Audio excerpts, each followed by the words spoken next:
एक खूबसूरत सल्तनत में मलिका और बादशाह के यहाँ एक हुसैन शहजादी पैदा होती है जिसका नाम अजमल रखा जाता है। अजमल एक खामोश और हंसती मुस्कुराती बच्ची होती है जो बहुत कम रोती है। जब अजमल की पैदाइश पर एक नजूमी महल में आता है, वो एक अजीब पेशगोई करता है। जब शहजादी 25 साल की होगी तो इसके आंसू हीरो में बदल जाएंगे, लेकिन ये आंसू इसकी जिंदगी के लिए खतरा साबित होंगे। यह सुनकर बादशाह खौफजदा हो जाता है और फैसला करता है शहजादी अजमल को दुनिया की हर परेशानी से दूर रखा जाए। इसके लिए एक अलग महल बनाया जाता है जहां उसे हर तरह की खुशी फराहम की जाती है ताकि वो कभी ना रोए। शहजादी अजमल की जिंदगी खुशियों से भरपूर होती है, लेकिन जब वो 20 साल की होती है तो मलिका की वफात हो जाती है। बादशाह गम में डूब जाता है और कुछ अरसे बाद वजीरों के मशवरे पर दूसरी शादी करने का फैसला करता है। नई मलिका शीरी बज़ाहिर बहुत मेहरबान लगती है, लेकिन इसका दिल साजिशी और लालची होता है। शीरी को जल्द ही नजूमी की पेशगोई के बारे में मालूम हो जाता है।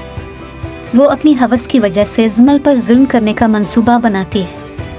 अजमल को कैद करके महल के सबसे तारीक हिस्से में मुंतकिल कर दिया जाता है, जहां उसे भूखा रखा जाता है और नौकरानियों की तरह काम करने पर मजबूर किया जाता है।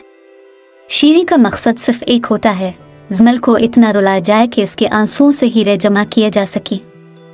शहजादी अजमल इब्तिदा में हर जुल्म सहती है और अपने आंसू रोकने की पूरी कोशिश करती है, लेकिन एक दिन जब वो बर्दाश्त से बाहर हो जाता है तो वो फूट फूट कर रोने लगती है।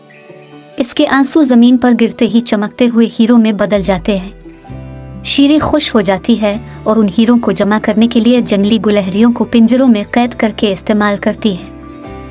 शीरी रोजाना उन हीरों को महफूज करती है, लेकिन अजमल की तकलीफ और बढ़ जाती है। अजमल अपनी कैद से छुटकारे की तदबीर सोचती है। वो गुलहरियों के साथ दोस्ती करती है और एक दिन उनके जरिए एक पैगाम महल से बाहर भिजवाती है जिसमें मदद की दरख्वास्त की जाती है।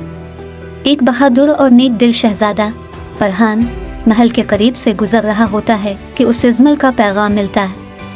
वो फौरन महल का रुख करता है और अजमल को आज़ाद करने की तरकीब बनाता है। गुलहरियों की मदद से वो अजमल के कमरे तक पहुंचता है और शीरी के तमाम मंसूबों को नाकाम बना देता है।